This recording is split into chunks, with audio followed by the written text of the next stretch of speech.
오늘 본문 말씀은 창세기 10장 21절에서 30절 말씀입니다. 창세기 10장 21절.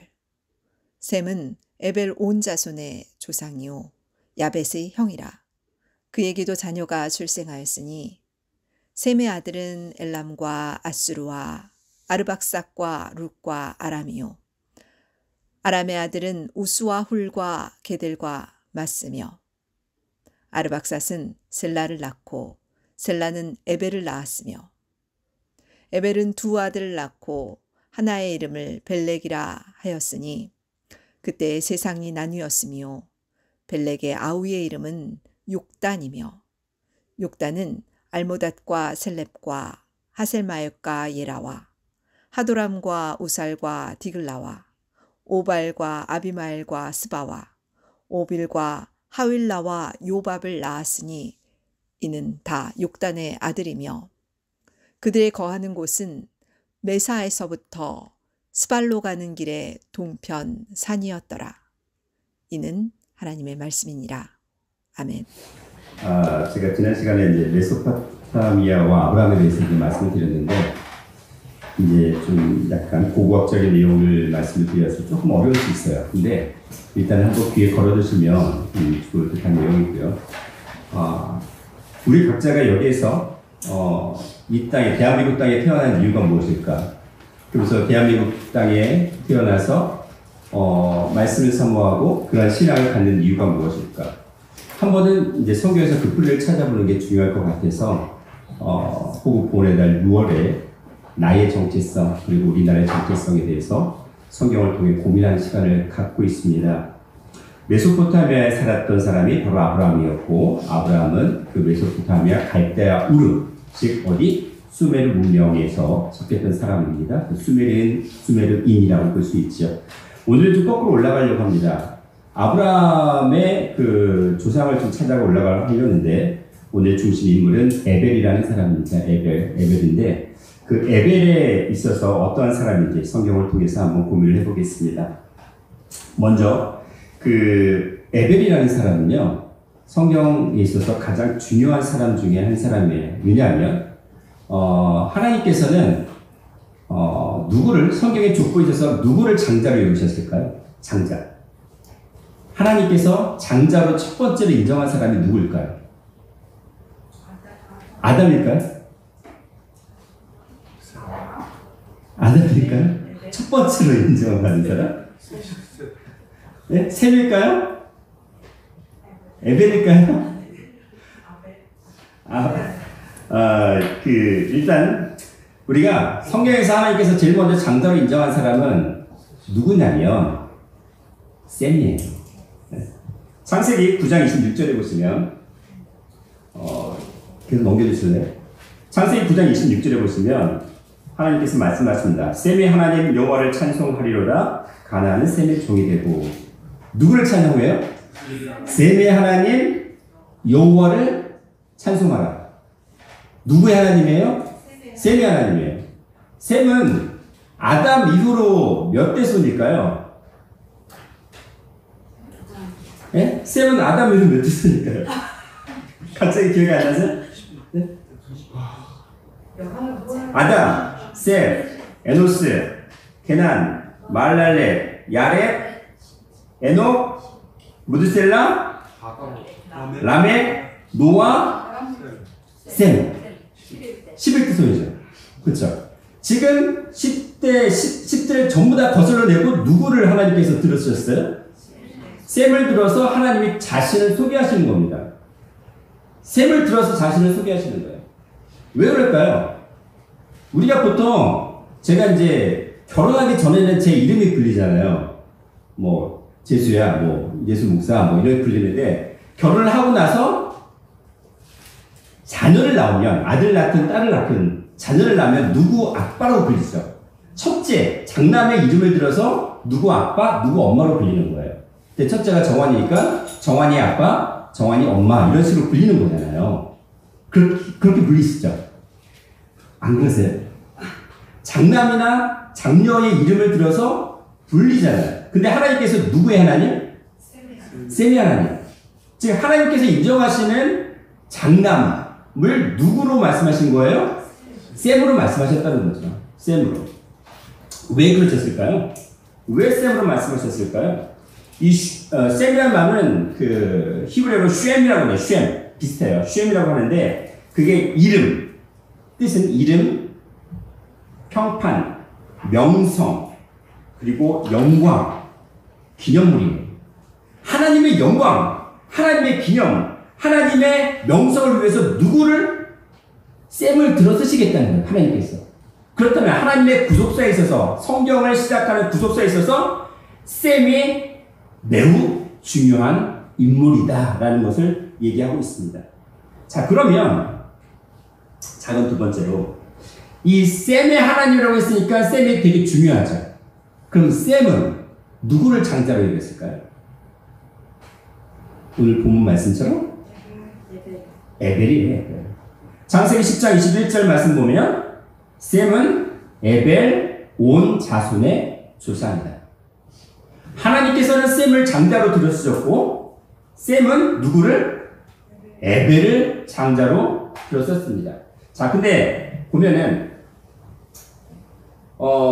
이 에벨에 대해서 족보를 잠깐 살펴볼게요. 이거는 아담 이후로 쭉 내려가면 아까 말씀드린 대로 그냥 전체 화면을 보여주세요. 아담, 셋, 에노스, 게난, 마랄헬, 야렛, 에녹, 무드셀라, 라멕, 노아잖아요.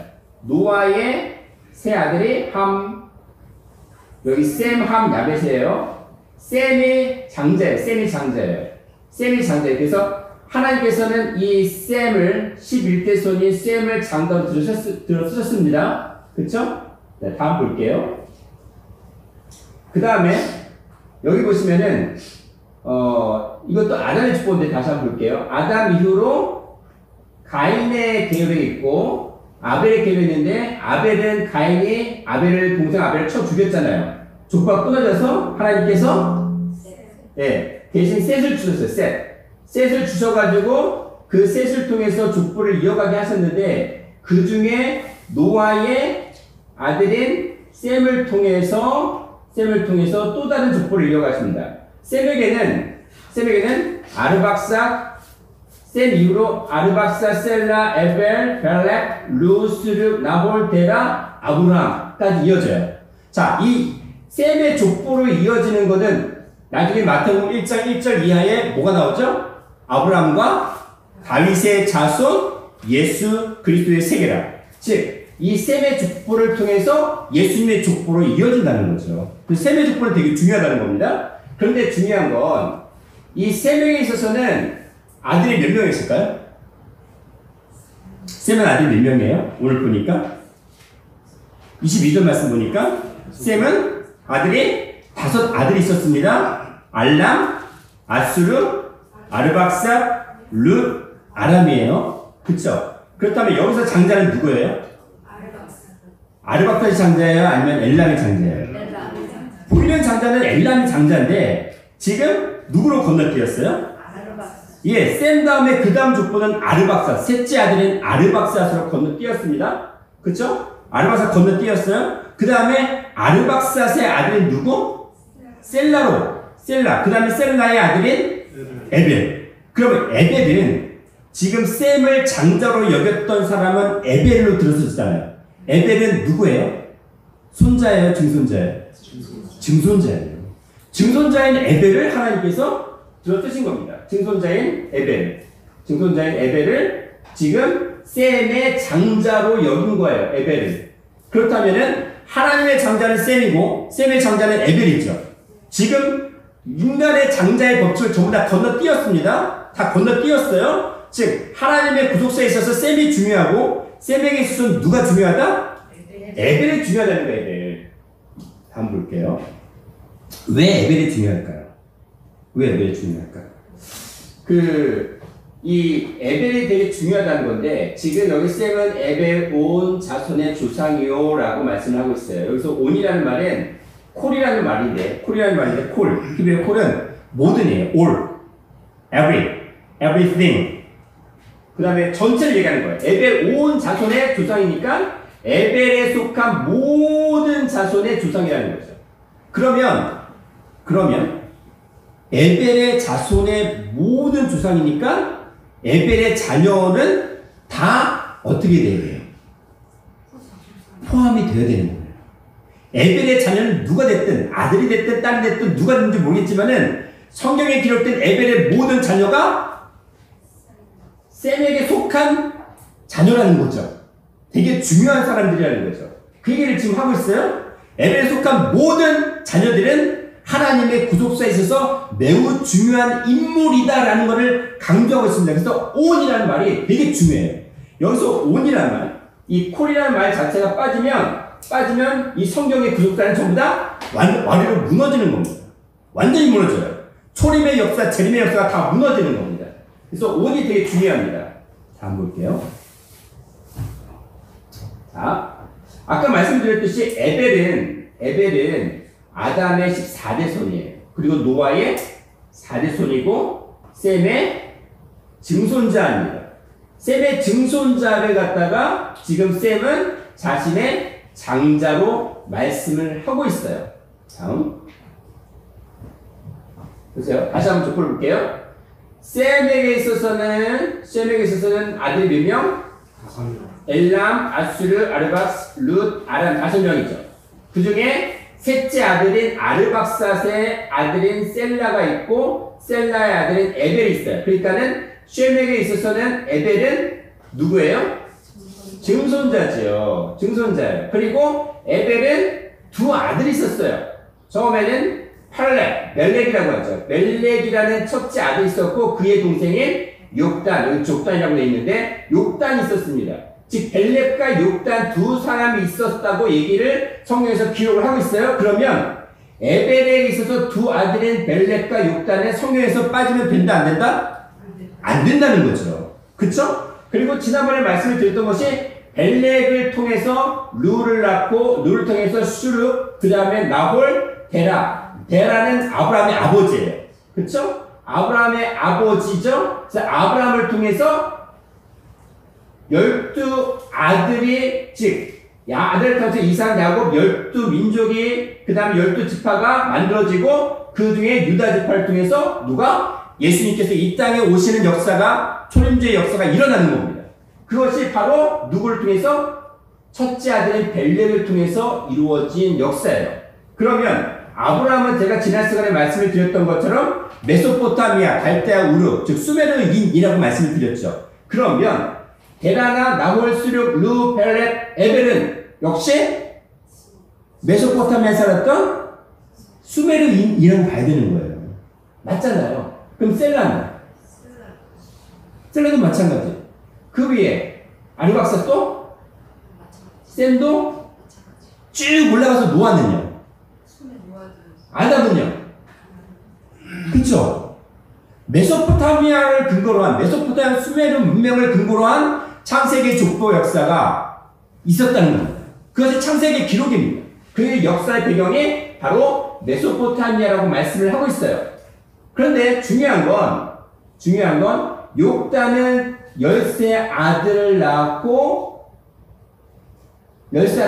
메사에서부터 스발로 거쳐서 동편산으로 갔다는 기록이 마지막으로 성경에서 사라져버렸습니다.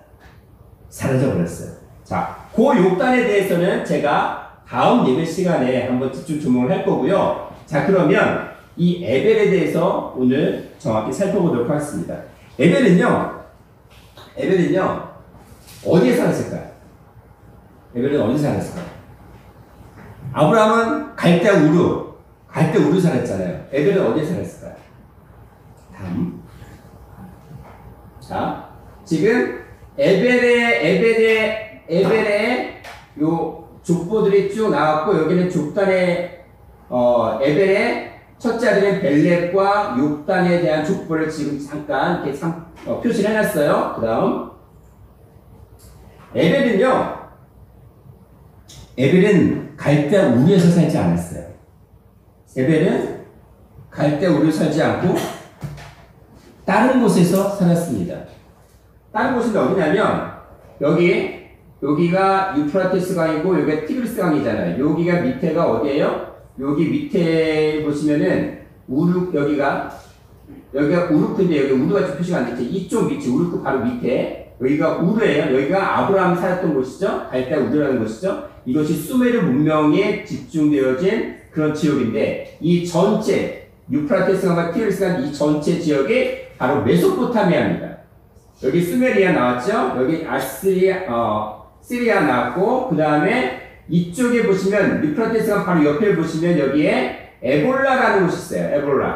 에볼라라는 곳이 있는데 이 에볼라라는 곳 자체가 뭐냐면 이곳이 바로 에벨이 살았던 땅이에요. 에볼라 왕국이 어떤 곳이냐면 다음 볼게요. 여기 유프라테스가 밑에 있고 위쪽에 하란이 있어요. 그리고 옆 동네가 알레포라는 곳을 중심으로 에볼라 왕국이 있던 곳입니다. 이곳에 왜 에벨과 연관돼서 이야기가 나오냐면 이곳에서 텔마르득이라는 그러한 유적지가 발굴이 됐어요. 텔마르득이라는 유적지가 발굴이 됐는데 이 텔마르득이라는 에볼라 왕궁이죠. 이게 왕궁과 같은 곳이에요. 왕궁인데 이곳이 텔마르득이 모든 이 평면인데 지표면보다 15m가 높아요. 왕궁이 15m면 얼마나 될까요? 몇 층 높일까요? 15m가 높는 거는 그것이 산이 아니에요. 평지인데 다른 평지보다 15m 높았다는 것은 이쪽 지역에 많은 성들이 계속 지어지고 없어져서 계속 어떻게 돼요? 높아진 거예요. 우리가 아스팔트 깔 때 어떻게 돼요? 완전히 걷어내기보다는 그 위에 깔고 또 그 위에 깔잖아요. 그러면 그걸 나중에 딱 단초를 보면은 어떤 데는 3격, 어떤 데는 6격, 7격 막 이렇게 쌓여있어요. 높이가 점점 높아지잖아요. 그런 것처럼 이곳 지역이 15m나 되는 높이가 다른 데보다 더 높아진 곳이에요. 그곳이 텔마르득이라는 곳이 발굴이 됐는데 이것이 바로 이곳에서 발견된 그러한 토판들이 있어요. 토판들을 해독을 하다 보니까 이곳이 바로 에볼라 왕국이 있던 터였고 이것의 왕이 바로 첫 번째 왕이 누구였다? 에벨이었다라는 기억이 나는 겁니다. 한번 볼게요. 이건 실제 사진들이에요. 에볼라 왕국의 터에 있던 지금 유적지로 지금 발굴된 곳인데 대개 에볼라 왕국이 지금 당시 보면 상수도 시설이나 방해 구조라던가 그 모든 것들이 되게 구체적으로 지어져 있습니다. 우리가 알고 있는 이 당시에 그 연대가 BC 2300년, 2400년 또는 BC 3000년까지 거슬러 올라가시는 곳이에요. 그런 지역인데 우리가 생각하는 것보다 그 이상의 어떤 문명의 시도를 가지고 있었고 메소포타미아 수메르 문명의 그런 과학적인 발전을 그대로 담고 있는 것입니다. 다음 볼게요. 자, 이거는 위에서 인공 사진으로 본 겁니다. 요 터예요. 요 터. 잘 모르시겠죠? 지금 터만 남아있으니까. 그 다음. 네. 자, 이거는 뭐냐면, 그 당시에 에볼라 왕국 텔마르딕을 구체적으로 조각을 해서 만들어낸 그런 그 토판입니다. 토판. 타블렛이라고 하는데 토판이에요. 보시면 이곳에 에볼라 왕국이 있었고 그 중심으로 지금 모든 집들이 있어요. 그리고 이쪽에 성곽들이 쭉 있습니다. 네, 주변에 성곽들이 크게 주어져 있어요. 되게 대충 지어진 집이 아니죠. 그쵸? 엄청난 요즘에도 신도시를 세울 때 계획적으로 짓는데 신도시급 그 이상의 도시라고 볼 수 있습니다. 왕국토입니다. 그런데 이 왕국토를 시작으로 점점점 에볼라 왕국이 확장이 되어집니다. 다음 볼게요. 자, 이거는 그 에볼라 왕국을 발굴했던 파울로 마티에라는 박사의 저서예요.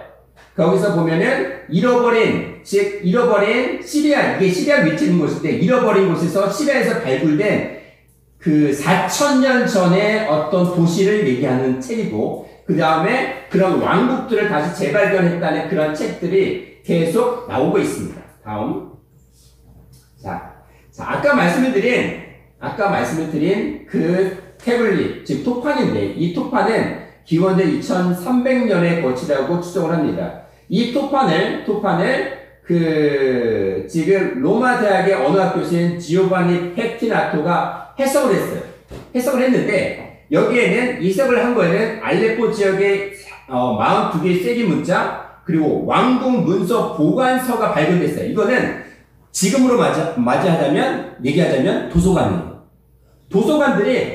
도서관들의 16,000개의 점토판들이 있는데 그것을 지오반니 페티나토라는 박사가 해석을 합니다. 다음 볼게요. 자, 아까 말씀드렸던 도서관에 왕궁 문서 보관서를 지금 대충 복원을 해서 만들어 놓은 그림이고 거기서 발굴된 토판들입니다. 되게 정교하게 만들어져 있죠. 정교하게 만들어 있고 여기에 토판들을 점점점 도서관처럼 전부 다 여기다 보관을 해 두었습니다. 다음 볼게요. 이것이 바로 그 토판에 대한 해석을 한 책들입니다. 그 페티나토 박사가 저서인데 그 에블라 왕국의 토판을 중심으로 저술해낸 책들입니다. 다음. 자, 그러면 정리를 해보자면 에블라 왕국에서 발굴된 그 토판들을 봤을 때 이것은 2300년대의 즉 주전 2300년대의 것인데 이 시대가 언제냐면 바벨탑 사건이 있었던 거. 바벨탑 사건 아시죠? 바벨탑 사건이 있었던 시기고요. 그리고 아담의 14대손 에벨이 살았던 시기입니다. 그리고 에블라 왕국에 그 여왕이 주갈룸이라는 여왕이 있었고 그 당시 옆 동네인 하란의 왕 이비지킬이라는 왕이 있었는데 두 사람이 결혼을 합니다. 결혼을 하다 보니까 이 하란 지역, 메소포타미아 하란 지역이 어디로 속하게 될까요? 에블라 왕국에 속하게 돼요. 에블라 왕국에 속하게 돼서 에블라 왕국의 지경이 더 확장이 됐어요. 메소포타미아 그 하란 지역까지 전부 다 확장이 된 겁니다. 그렇다면 에블라 왕국까지 메소포타미아 지역이라고 볼 수 있고 하란까지도 어떻게 돼요? 아브라함이 갈대아 우를 떠나서 하란으로 갔죠. 가나안 땅에 가기 전에 하란 땅에 머물다가 가나안 땅에 갔는데 하란 역시 어디로 속해 있던 곳이었어요? 그 당시 에블라 왕국에 속해 있던 곳이요. 한번 볼게요. 그래서 보자면 아까 말씀을 드린 대로 지금 어떤 이야기를 제가 말씀을 드리려고 하냐면 에벨은 갈대아 우르 산 게 아니라 어디에 살았다고요? 에블라 왕국에 살았고 에블라 왕국 나중에 어디까지 포함하는? 하란까지 포함하는 그 지경을 가지고 있었습니다. 그런데 그 지경에 있었던 에블라 왕국에 에벨만 갔을까요? 에벨만 갔을까요? 누구도 따라갔을까요? 네? 에벨만 간 게 아니라 에벨의 그 위에 누구가 있었어요? 조상들. 셈으로 따지자면 셈, 아르박사, 셀라 그리고 에벨이잖아요. 그 위에 노아까지도 어디에 살았을까요? 이 에블라 왕국 쪽에 살았다는 그러한 기록들이 토판에서 나오기 시작합니다. 왜? 토판에서 그 이름들이 언급이 돼요. 아까 제가 앞으로 잠깐 들어갈까요? 토판 사진을 보면 쭉 앞으로 여기 잠깐 여기 보시면 이 토판에 보시면 어떤 이름들이 언급이 됐는지 기록이 나와 있어요. 거기 보시면 셋째 나홀 또 이스라엘, 에벨, 미카엘 앤드 이스마일 이런 이름들이 기록이 되어 나오는 겁니다.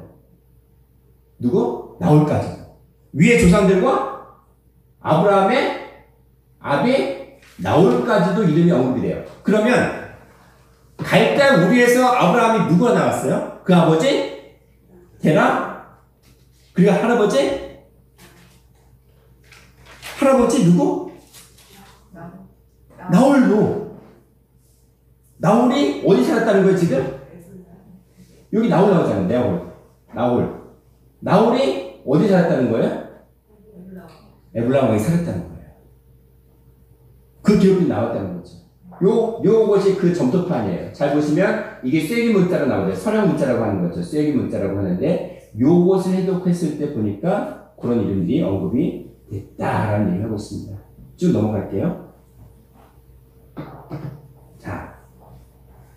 노아, 셈, 아르박사, 셀라, 그리고 나홀까지 언급이 되고 있습니다. 그런 이름들이 에블라 왕국에서 살았다고 지금 토판들이 전부 다 나오고 있고 출토가 되었습니다. 그런데 중요한 건 그 에블라 왕국이 하란까지 확대가 되었었어요. 그러면 큰 두 번째로 셈은 에벨 온 조상이라고 했을 때 이 에벨은 어떠한 인물이었느냐? 에벨 왕국의 초대 왕이었었고 에블라 왕국의 초대 왕이었었고 에블라 왕국을 계속 확장시켜 갔던 수메르 문명 이후에 수메르 문명의 그 문명의 발전을 그대로 이어받았던 사람이었다는 겁니다. 그런데 중요한 건 에벨 온 자손의 조상이라고 셈이 얘기를 했던 것처럼 이 셈의 에벨 온 자손에 누가 속해요?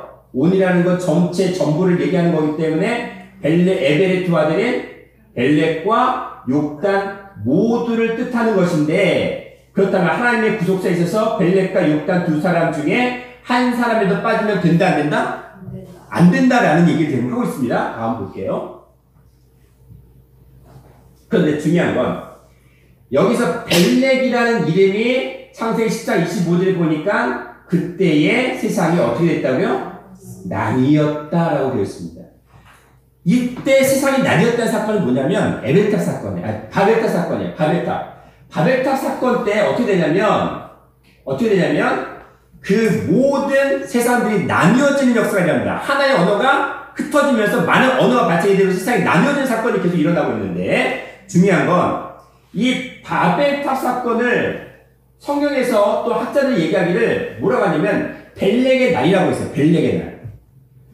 바벨탑 사건, 즉 바벨 흩어진 사건을 벨렉의 날이라고 하면서 벨렉은 그때 세상이 나뉘었다는 그 사건이 있을 당시 벨렉이라는 사람이 태어났다라고 얘기를 하는 건데 중요한 건 태어난 게 아니라 벨렉이 그 바벨탑 사건에 동조한 사건까지 일어나고 있습니다.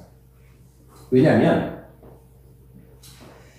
이 벨렉이라는 이름은 원래 지진, 분열, 분배, 나누기라는 펠렉이라는 히브리어에서 나오는데 이것은 어떤 동사, 팔락이라는 동사에서 나와요. 나누다, 쪼개다 또는 절단하다 이런 동사에서 나온 게 바로 벨렉이랍니다. 펠렉이라고 해당하는 말인데 중요한 건 이 벨렉이 2357년에 태어납니다. 2357년 기원전 2357년 태어나요. 그러면 동생인 욕단은 몇 년도에 태어났을까요?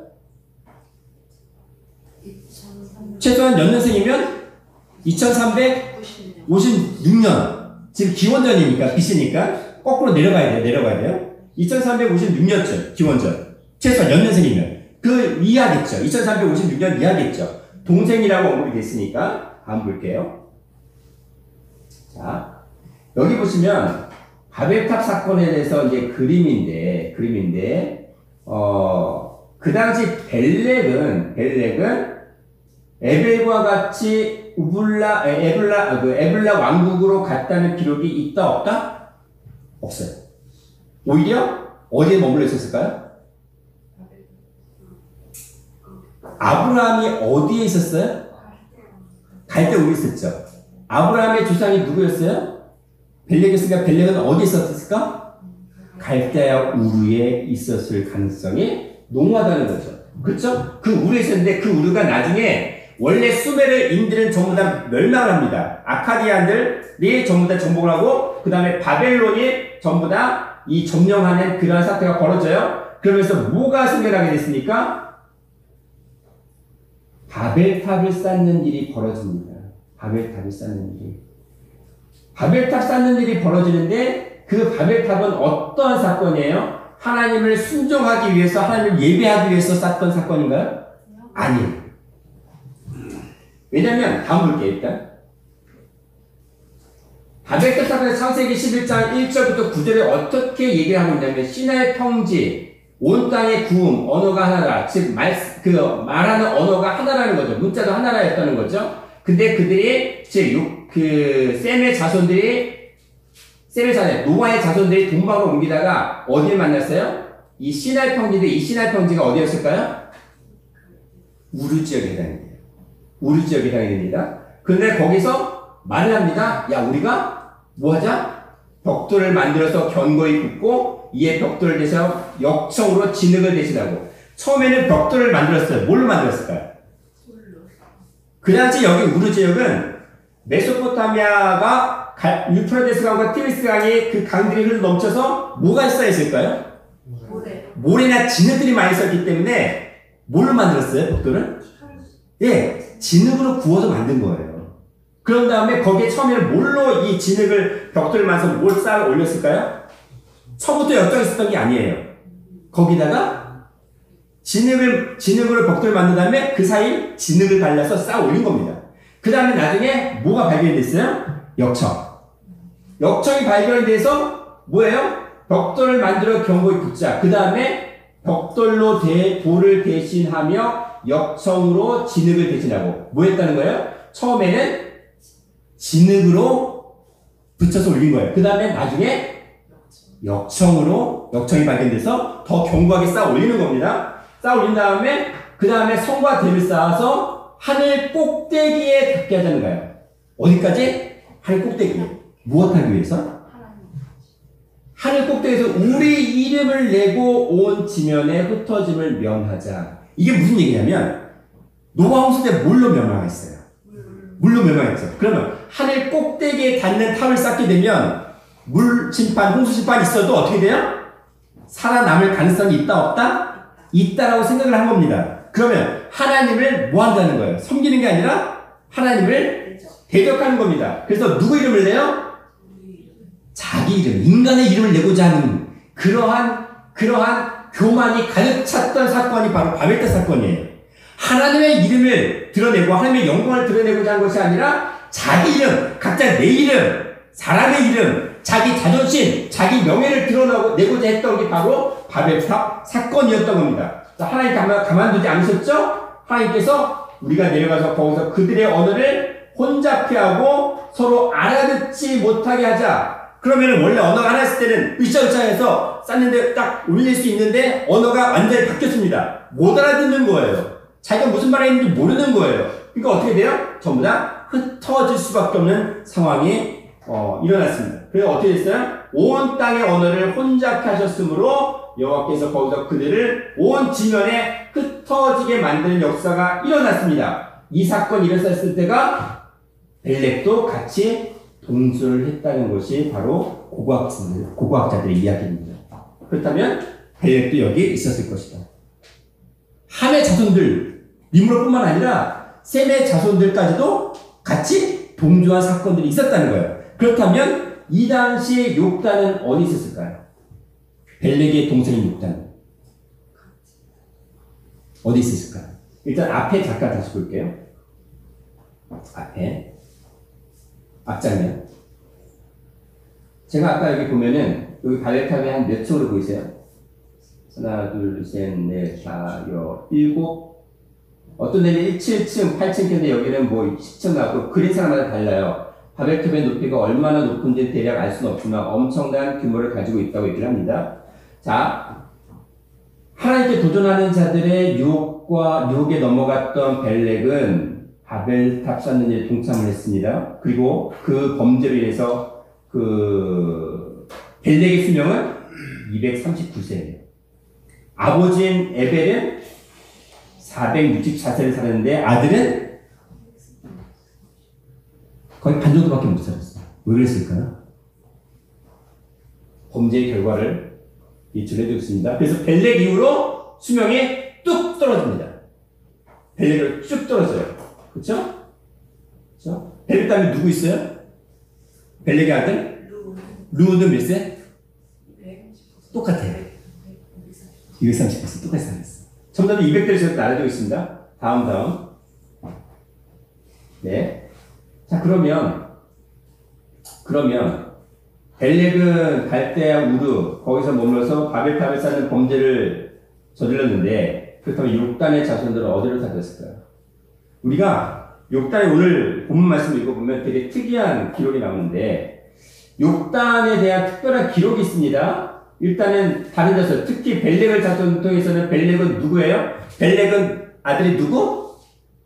벨렉의 아들은 루 한 사람만 있었죠.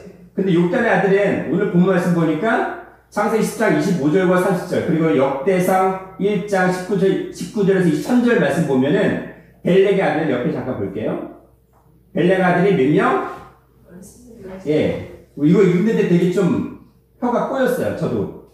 알모닷, 셀렙, 하살마웻, 예라, 하도림, 우살, 디글라, 오발, 아비마엘, 스바, 오빌, 하윌라, 요바. 총 몇 명? 맞아요? 13명 세보셨어요?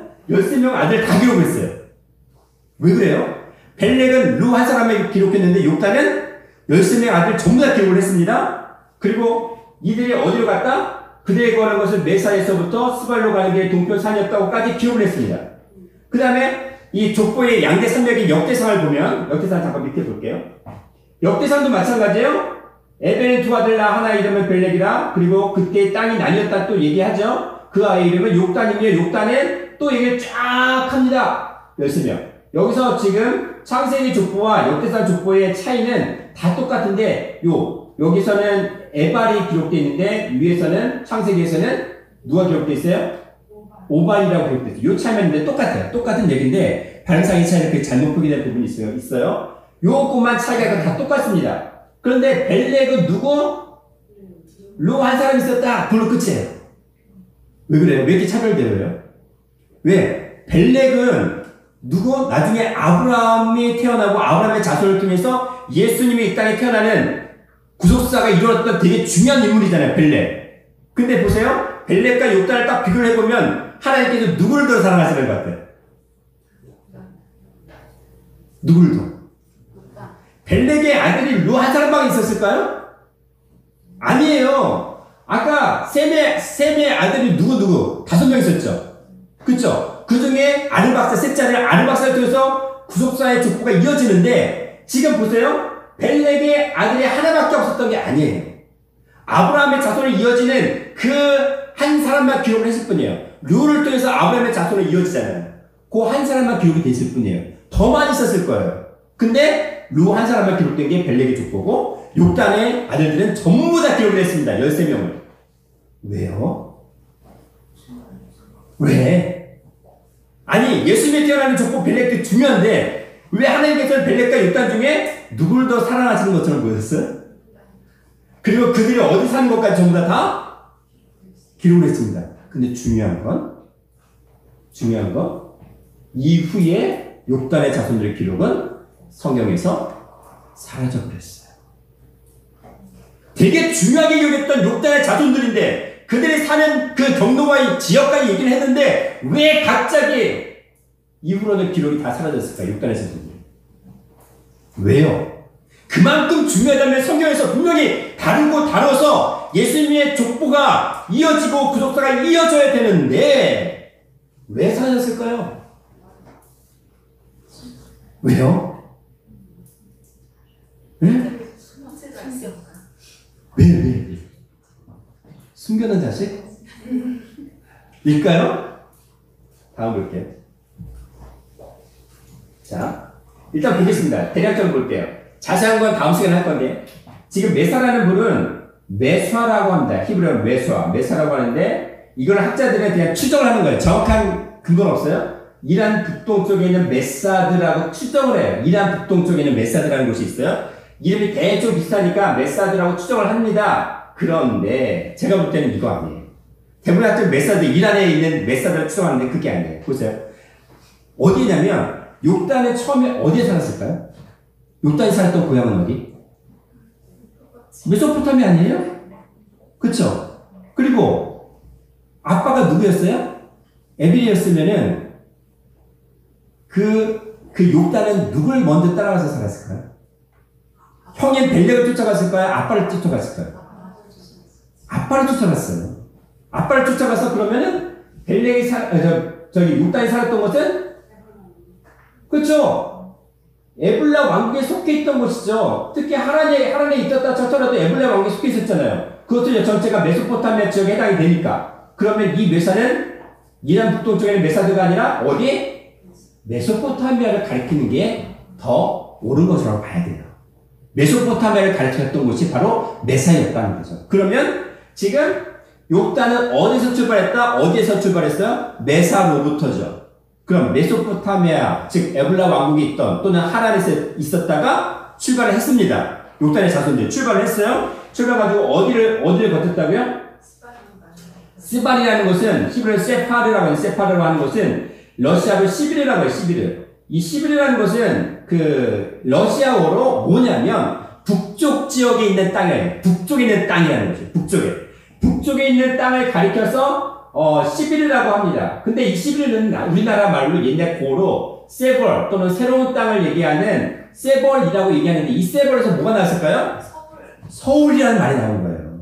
쉐벌 나중에 서울.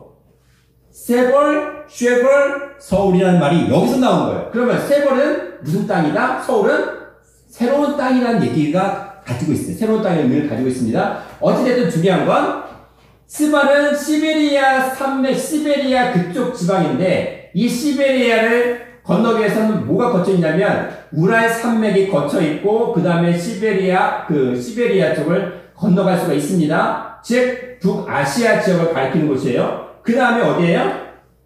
어디에 향했다고요? 동편산으로 향했다. 이것을 히브리어로 하케뎀이라고 하는데 동쪽, 해 뜨는 곳으로 향했다는 거죠. 근데 어디에? 산이 있으니까 산맥이에요. 동쪽에 있는 산맥을 향해서 또 향해서 갔다는 겁니다. 근데 이거 갖다가 동쪽이니까 바로 옆에라고 얘기를 하는 분들이 있어요. 동편, 메소포타미아에서 어디? 바로 옆에. 이란이랑 또는 그쪽 옆에 있는 아시아 지역, 몽골, 이런 쪽으로 갔다고 얘기하는 사람들인데 중요한 건 성경에서 이사야 46장 11절을 보면 내가 동방에서 독수리를 부르면 동방 나오죠. 이 동병이 동편, 케덴에 해당하는 똑같은 말이에요. 독수리를 부르며 그래서 또 말을 먼 나라에서 나의 모략을 이룰 사람을 부를 것이다. 여기 먼 나라가 나와. 동방이 먼 나라라는 거예요. 옆 동네 아니라는 겁니다. 어디에요? 먼 나라에 그냥 먼이 아니고 아주 먼 나라에 가요. far east예요. 극동이란 말이죠. 그 먼에 해당하는 그게 해당하는 것이 바로 먼 나라예요. 그러면 옆 동네가 아니라는 거예요. 메소포타미아를 통해서 시베리아 산맥지대를 건너서 어디 해 뜨는 먼 나라 극동쪽을 향해서 건너갔다는 겁니다. 다음 보겠습니다. 자 여기 보시면 여기가 이란이에요. 이란. 여기에서 마샤드라는 곳이 있죠. 여기가 지금 어디 이라크 이쪽이 메소포타미아 지역. 예전에 메소포타미아 지역인데 여기서 이쪽이 어디예요? 이쪽에 에블라 왕국이 있었던 곳이 알레포 있는 곳이고 이쪽이 하란이 있었던 곳이에요. 시리아. 근데 이쪽에서 어디로 갔다는 얘기예요? 마사드 이쪽으로 갔다는 얘기를 주장하는데 중요한 건 그게 아니고 제가 볼 때는 이 메소포타미아 지역에서 어디로 갔을까요? 스발에 해당하는 시베리아를 건너갔을 겁니다. 다음 볼게요. 자, 여기 보시면, 요게 지금 러시아의 시베리아에 해당하는 곳인데, 요 밑에 동네가 아까 말씀을 드린 메소포타미아 있었던 지역입니다. 요 밑에를 통해서 쭉 가지고 어느 산맥을 건너야 돼요? 우랄 알타이 산맥이 있어요. 우랄 산맥에서 쭉 건너가지고 이쪽을 경유했다는 거죠? 시베리아를 경유했다는 겁니다. 그리고 어디로 갔을까요? 극동! 그건 각자 해석하기 나름이에요. 이 욕단은 제가 다음 시간에 할 거니까 그거를 가지고 말씀드릴게요. 그 다음 볼게요. 자, 다시 한번 볼게요. 여기 러시아 지역. 근데 이쪽에서 여기 쭉 우랄 산맥을 전해서 극동을 향했을 겁니다. 다음. 자, 요거는 요지입니다. 여기 있죠. 여기가 바로 메소포타미아 지금 이라크에 해당하는 곳이죠. 쭉 건너서 여기 알타이 산맥을 지나가지고 러시아를 시베리아 쭉 건너서 어디 갔을까요? 남들이 일단 해설하시고 자 다음 보겠습니다. 지금 제가 화살표를 펼쳤습니다. 여기에서 메소포타미아에서 시베리아 산맥지를 지나서 어디로? 동편에 있는 산맥지를 건너서 해 뜨는 곳으로 갔다라고 이 정도로 정리할 수가 있어요. 자 뭐냐면 하나님께서 에벨 온 자손이라고 했기 때문에 첫째 아들인 벨렉과 둘째 아들인 욕답은 성경의 구속사에 있어서 빠져서는 된다 안 된다? 안 되죠. 그 벨렉 자손을 통해서는 아브라함이 태어나고 아브라함의 자손으로 초림주이신 예수님이 이 땅에 오셨잖아요. 그 초림주의 구속사가 끝났어요? 안 끝났어요? 초림주의 구속사는 예수님의 구속사는 끝났죠. 그럼 뭐가 남았어요? 재림주가 남아야 되는 거 아니에요? 히브리서 9장 28절에 어떻게 하신다고요? 예수님께서 온전한 구원을 위해서 자기를 믿는, 자기를 찾고 간절히 바라는 자들에게 죄와 상관이 없이, 즉 죄와 상관이 없다는 건 예수를 믿는 자들이죠. 예수 믿는 죄 없다고 하셨으니까 죄와 상관없이 예수를 믿는 자들에게, 예수 믿는 자인데 어떻게 믿어요? 간절히 찾고 바라는 자들에게 구원을 위해서. 어떤 구원이에요?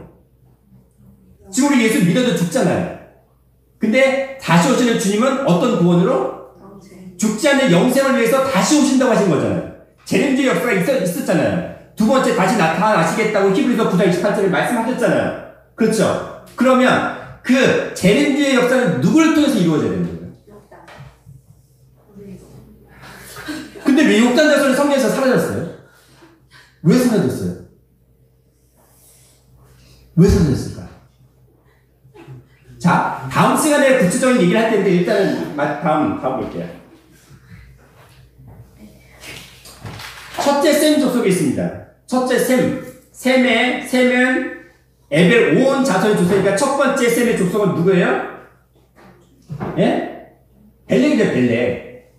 벨렉의 후손이잖아요. 벨렉의 후손을 통해서는 초림주의 외형적인 이스라엘 민족 맞죠? 벨렉을 통해 이스라엘 민족의 형성이 됐죠. 그래서 벨렉을 통해서 초림주 예수님의 부활의 구속사가 일어났었죠. 원래 예수님은 십자가를 지러 오셨을까요? 우리가 믿지 못했기 때문에 십자가 지신 거죠. 그럼 예수님이 원래는 죽고 나서 부활하시겠다는 구원을 주시러 오신 거예요? 아니면은 죽지 않고 영원히 사는 영생의 구원을 주시러 오셨어요? 원래 영생을 주러 오셨는데 믿지 못했죠. 그래서 십자가 지신 거죠. 그래서 어떻게 됐어요? 부활해. 벨렉의 자손인 아브라함의 자손을 통해서 초림주 예수님과 부활의 구속사가 있었던 거 맞죠? 이거는 지금 우리가 알고 있는 외형으로 드러나는 종교운동 맞죠? 외형적인 구속사 맞잖아요. 근데 중요한 건 원래 하나님의 구속사는 죽고 사는 부활이 아니라 뭐였어요? 죽지 않고 영원히 사는 영생이잖아요. 그러면 영생인데, 그러면 에벨은 셈은 에벨 온 자손이기 때문에 벨렉의 자손들과 욕단의 자손들은 성경의 구속사에서 빠져서는 안 됐는데 욕단의 자손들은 숨겨졌습니다. 근데 성경의 예언들을 보자면 둘째 셈 족속, 즉 에벨의 둘째 아들인 욕단의 후손을 통해서 뭔가 구속사가 일어나야 되는 거예요. 뭐가 남았어요? 재림주와 영원히 사는 변화의 구속사가 일어나야 되는 거죠. 이것을 내외형이 아니라, 우리는 외형적으로는 이스라엘 아니죠. 원래는 지금 보자면. 근데 실제로는 우리는 이스라엘 민족과 한 뿌리를 가지고 있고, 원래는 예수님을 믿는 신앙도 유대인들이 예수 믿어요? 아니면 지금 대한민국 사람들이 예수 믿어요? 유대인들이 예수님 믿어요? 안 믿어요? 안 믿어요. 지금도 예수님을 기다리고 있잖아요. 죽여놓고는. 우린 예수님 믿고 또 누굴 기다려요? 재림주를 기다리죠. 그럼 알맹이는 누가요? 진짜 이스라엘 민족이에요? 알맹이로부터? 우리 욕단의 자손에 속한 신령한 이스라엘이 바로 지금 우리에 속한 위치라는 겁니다. 내적으로 우리는 신령한 신앙운동이 벌어지고 있는 상황이라는 거예요. 이 욕단과 동방에 대해서 제가 다음 시간에 구체적으로 정리를 할 겁니다. 우리가요, 신앙생활을 한다는 걸 그냥 어렵게 생각하지 마세요. 우리가 대한민국 땅에 태어나서 예수를 믿는다는 게 그냥 우연의 일치라고 생각하지 마세요. 이 말씀을 우리가 듣고 있는다는 게 우연의 일치다? No, never. 결코 아니에요. 하나님께서 여러분을 이미 한 분 한 분을 창세전에 인정하셔가지고 여기까지 오게 하셔서 그 말씀을 듣게 하시고 우리의 정확한 실체적인 위치를 정확히 깨닫게 하심으로 우리가 나아갈 바를 알게 해주고자 하는 거라는 거죠. 대한민국 백성이, 그리고 믿는 자들이, 더전 약속된 모든 성도가 나아갈 방향, 지금 현재 위치, 우리의 삶의 이력서가 무엇인지를 정확하게 보여주고 있는 그러한 성경의 이력서라는 겁니다. 세상 이력서가 아니라 성경에 기록된 이력서를 가지는 게 바로 우리 더 좋은 약속교회 성도들이라는 것을 다시 한번 정확하게 깨닫는 이 시간이 되었으면 좋겠습니다. 기도하겠습니다. 대초의 말씀으로 우리를 진정하여 불러주시고 이제는 신령한 육단의 자손으로 하나님을 아버지라 부르게 하심으로 이제는 하나님께 찬양과 영광을 돌릴 수 있는 그런 아들들 되게 하시니 감사를 드립니다. 이제는 우리 삶의 이력서가 아버지 세상의 형식적인 이력서가 아니라 말씀으로 우리 심령 속에 인침받게 하시고 하나님의 아들 되게 하시고 그리고 제 이름들을 통해 영생 변화라는 그런 열매를 맺고자 하는 하나님의 자녀의 이력서임을 다시 한번 깨닫게 하시고 신령한 축복에 속한 우리 모두가 아버지의 사랑을 온전히 선포하는 그러한 실체적인 믿음을 갖게 하여 주시옵소서. 감사드렸고 사랑과 충만하신 예수님 이름 받들어 기도드리옵나이다. 아멘. 감사드립니다. 함께 고맙습니다. 감사합니다.